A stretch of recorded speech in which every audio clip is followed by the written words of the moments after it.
code of ethics in teaching. What kind of the personal and the professional aspects the teacher has to follow, and that comes in the category of professional ethics, or the code of the ethics in the teaching.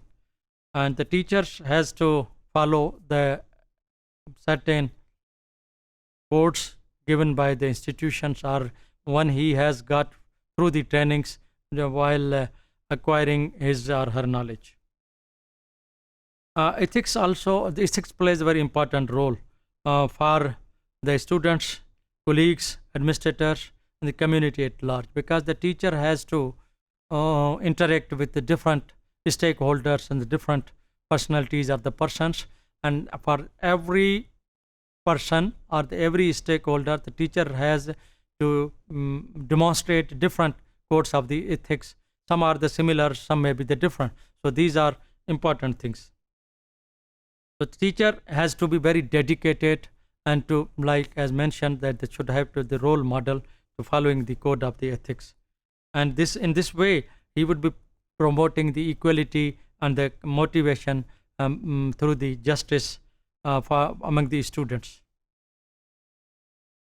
Teacher has to, for the professionalism, the basic aspect is to show how much professionalism the teacher is.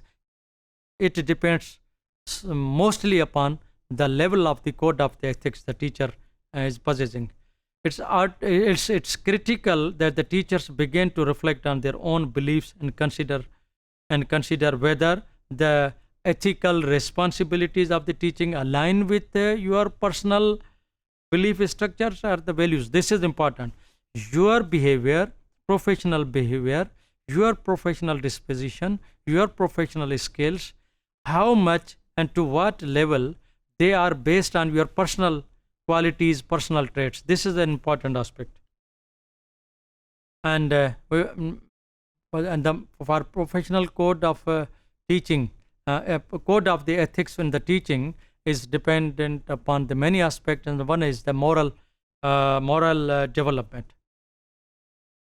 And Lawrence Kohlberg says that about the moral development, that the individual had the capacity to develop morally over their lifetime.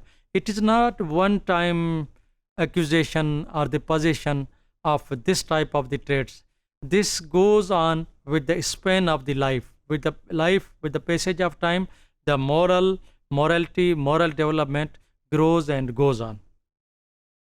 Individual initially base their ethical disposition on rules and regulations. Yes, those rules given by the state, given by the institution, has to be followed. These are called the codes of the ethics, and they act in the ways to avoid punishment. For example, one of the code of ethics is one has to avoid punishment. This is given by the state, given by the institution.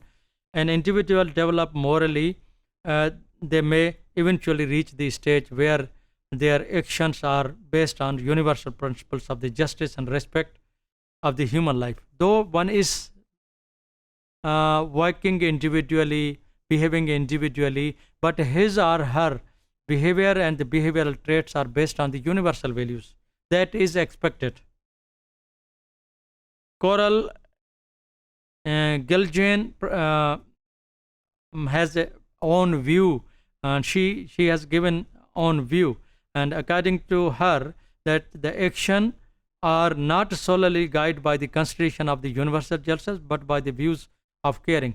Not by the universal values and the universal consideration, but basically they are based on, code of the ethics is based on the level of the caring. In her view, individual develops morally through three different steps of the stages of the caring.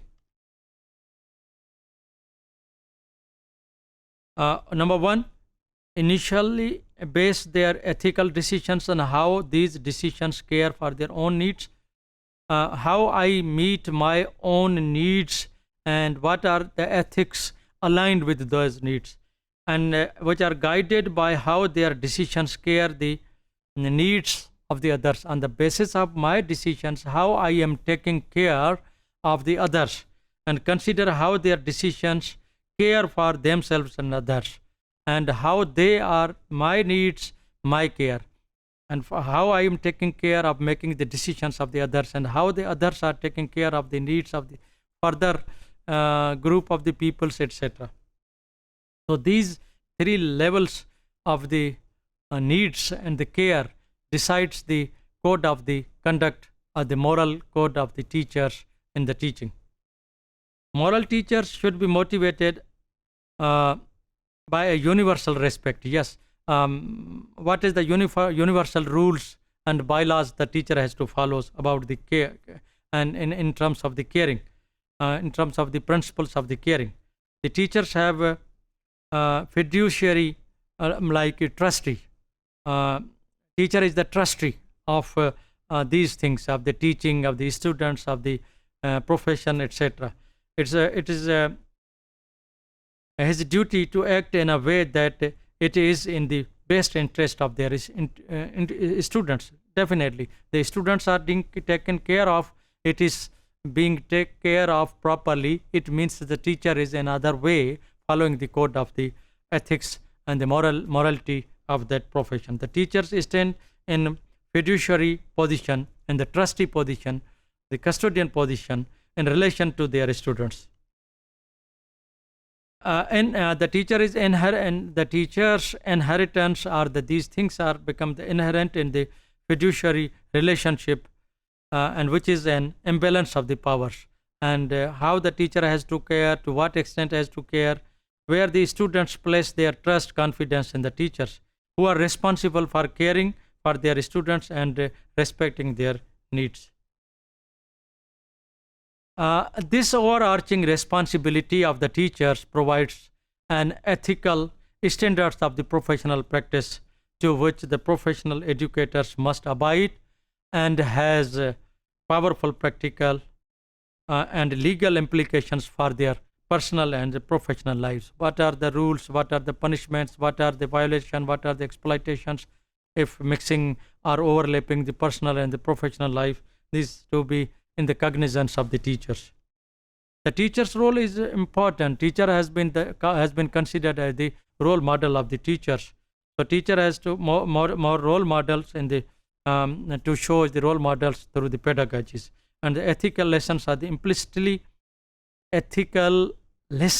implicitly communicating by the culture of the caring and respect. Teachers through his pedagogy, not directly through his pedagogy, in a capsuled and concocted way through the teaching learning process, teachers transfers those aspects, demonstrates those aspects of the behavior, of the respect, of the dignity, of the caring through the pedagogy to the students. The teachers creates the and enforces as well as by his or her academic decision making. Otherwise, it's not a separate thing. Through his teaching learning process, he enforces those things. And interactions with the students, colleges, the parents, colleagues, parents, and the community leaders.